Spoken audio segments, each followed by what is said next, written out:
I got so much motherfucking design on right now. Break it down, bring it back, make it clap. I got 3 old thoughts, new guap, wear that thing. Bitches on my line, and you know. Assalamualaikum warahmatullahi wabarakatuh. Perkenalkan, saya Ikan Purnafsiah, mahasiswi program studi S1 Manajemen Fakultas Ekonomi Universitas Islam Sultan Agung Semarang. Pembuatan video kali ini untuk pemenuhan tugas UAS mata kuliah Keuangan Syariah MC5E yang diampu oleh Bapak Dr. Andes Haji Bejo Santoso MT PhD. Pada video kali ini, saya akan membahas mengenai analisis rasio keuangan 5 bank syariah terbaik pada tahun 2021. Langsung saja kita masuk pada pembahasan video. Pembahasan yang pertama yaitu ada posisi 5 bank syariah terbaik pada tahun 2021. Posisi yang pertama ditempati oleh BSI atau Bank Syariah Indonesia. Bank Syariah Indonesia merupakan bank merger antara BRI Syariah, BNI Syariah, dan Bank Mandiri Syariah. Di posisi yang kedua disusul oleh Bank Muamalat. Kemudian di posisi ketiga ada Bank Sentral Asia Syariah atau BCA Syariah. Di posisi yang keempat ada BTN Syariah atau Bank Tabungan Negara Syariah. Dan di posisi yang kelima ada BJB Syariah atau Bank Jabar Banten Syariah. Kemudian kita masuk pada topik pembahasan yang kedua yaitu mengenai rasio keuangan bank syariah. Ada 3 rasio, yang pertama ada rasio profitabilitas, rasio likuiditas, dan rasio solvabilitas. Untuk pembahasan yang pertama, kita akan membahas lebih detail mengenai rasio profitabilitas. Rasio profitabilitas ini adalah rasio yang digunakan untuk menilai kemampuan suatu perusahaan dalam mencari keuntungan dalam hal penjualan, aset, dan modal saham. Semakin tinggi rasio profitabilitasnya, maka akan semakin baik kinerja perusahaannya. Dalam rasio profitabilitas ini ada 3 rasio untuk mengukur rasio profitabilitas. Nah, rasio yang pertama yaitu ada rasio biaya operasional dengan pendapatan operasional atau yang biasa disebut dengan BOPO. Nah, deskripsi dari BOPO sendiri ini adalah digunakan untuk mengukur tingkat efisiensi kemampuan bank dalam melakukan kegiatan operasinya. Semakin kecil rasio BOPO-nya, maka akan lebih baik. Rumus perhitungan dari rasio BOPO adalah total operating expense dibagi total operating income dikali 100%. Rasio yang kedua yaitu ada return on asset atau ROA. Rasio ini digunakan untuk mengukur kemampuan manajemen bank dalam memperoleh keuntungan atau laba secara keseluruhannya. Semakin besar ROA suatu bank, maka akan semakin besar pula tingkat keuntungan yang bisa dicapai oleh bank tersebut. Rumus perhitungan dari ROA sendiri adalah profit before tax dibagi total aset dikali 100%. Dan rasio yang ketiga yaitu return on equity atau ROE. Rasio ini adalah rasio yang digunakan untuk mengukur kemampuan bank dalam memperoleh laba bersih yang dikaitkan dengan pembayaran dividen. Rasio ini sebagai perbandingan antara laba bersih setelah dengan modal sendiri atau equity. Rumus dari rasio ROE ini adalah net income dibagi equity dikali 100%. Rasio keuangan bank syariah yang kedua adalah rasio likuiditas. Rasio likuiditas adalah rasio yang digunakan untuk mengukur kemampuan suatu bank dalam memenuhi kewajibannya, baik kewajiban jangka panjang maupun kewajiban jangka pendek. Ada 2 jenis rasio untuk mengukur rasio likuiditas, yaitu yang pertama cash ratio. Rasio ini digunakan untuk mengukur seberapa besar uang kas yang tersedia untuk membayar hutang, dengan rumus perhitungan yaitu cash and cash equivalent dibagi current liabilities dikali 100%. Lalu rasio yang kedua yaitu financing to deposit ratio atau FDR, yaitu rasio ini digunakan untuk menggambarkan sejauh mana simpanan yang diberikan dalam bentuk pembiayaan dapat digunakan untuk mengukur tingkat likuiditasnya. Rumus perhitungan dari FDR sendiri adalah total financing dibagi third party total fund dikali 100%. Kemudian rasio keuangan bank syariah yang ketiga yaitu rasio solvabilitas. Rasio ini adalah rasio yang digunakan untuk mengukur kemampuan bank dalam mencari sumber dana untuk membiayai kegiatannya. Suatu bank dapat dikatakan solvable apabila mempunyai aktiva yang cukup untuk membayar semua hutangnya. Dalam rasio solvabilitas yaitu ada 1 jenis rasio yaitu cash adequacy ratio atau biasa disingkat dengan CAR. CAR ini adalah rasio yang dapat digunakan untuk menghitung kinerja bank dalam menjaga permodalan dan kinerja bank untuk mengidentifikasi, mengawasi, dan mengendalikan risiko yang muncul dan mempengaruhi seberapa besar permodalan bank. Rumus dari CAR sendiri adalah total bank capital dibagi aktiva tertimbang menurut risiko dikali 100%. Kita masuk pada inti pembahasan video kali ini yaitu mengenai analisis rasio keuangan bank syariah pada 5 bank syariah terbaik. Nah, analisis yang pertama yaitu analisis rasio profitabilitas 5 bank syariah terbaik. analisis yang pertama yaitu ada analisis beban operasional terhadap pendapatan operasional atau rasio BOPO. Rasio BOPO seperti pengertiannya bahwa rasio ini itu bertujuan untuk mengukur kemampuan perusahaan pendapatan operasionalnya dalam menutupi biaya operasional. Bank Indonesia menetapkan angka terbaik untuk rasio BOPO adalah di bawah 90%, karena jika di atas 90% atau mendekati 100%, maka bank tersebut dapat dikategorikan tidak efisien dalam menjalankan operasionalnya. Nah, dari perbandingan rasio 5 bank syariah ini,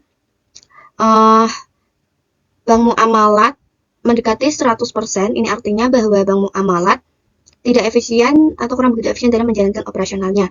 Dan untuk keempat bank lainnya ini masih berada di bawah 90%, namun di atas 80%, artinya keempat bank syariah lainnya selain bank muamalat ini berarti telah efisien dalam menjalankan kegiatan operasionalnya. Rasio profitabilitas yang selanjutnya yaitu return on asset atau ROA. Dan ROA sendiri ini artinya tingkat persentase pengembalian aset terhadap total aset. Standar ROA yang baik adalah 1,5. Semakin tinggi ROA, maka kemampuan bank dalam pengembalian semakin baik pula. Dalam chart ini menunjukkan bahwa bank muamalat berada jauh di bawah angka 1,5. Ini artinya bank muamalat memiliki tingkat likuiditas yang sangat buruk. Nah, untuk ketiga bank lainnya ini berada dalam kondisi yang cukup baik, dan pada bank syariah ini lebih dari 1,5. Ini artinya bahwa Bank Syariah Indonesia memiliki likuiditas yang cukup baik, yang sangat baik. Rasio yang selanjutnya ada return on equity atau ROE. ROE sendiri adalah kemampuan bank dalam mengelola ekuitas untuk mendapatkan laba. ROE ini berhubungan langsung dengan para shareholder atau para pemegang saham. Semakin tinggi ROE-nya, maka akan semakin baik pula kinerja bank syariahnya. Nah, pada chart perbandingan ini, bank muamalat berada dalam posisi yang sangat rendah. Ini artinya bank muamalat memiliki rasio yang paling rendah di antara yang lain, dan dalam kondisi yang tidak sehat. Dan untuk Bank Syariah Indonesia dan Bank BTN Syariah ini berada dalam kondisi yang paling efisien di antara bank-bank lainnya. Dan Bank BCA Syariah serta BJB Syariah ini berada dalam kondisi yang cukup sehat. Masuk pada analisis rasio likuiditas 5 bank syariah terbaik. Analisis yang pertama yaitu pada cash ratio. Cash ratio adalah indikator yang paling penting yang menunjukkan seberapa besar uang kas yang tersedia untuk melunasi kewajibannya. Semakin tinggi cash rasionya, maka akan semakin baik pula kondisi suatu perusahaan atau bank. Dalam perbandingan chart 5 bank syariah terbaik ini, bank muamalat berada di posisi yang paling terendah lagi. Ini artinya bank muamalat dalam kondisi yang tidak liquid atau paling tidak liquid di antara bank-bank yang lainnya.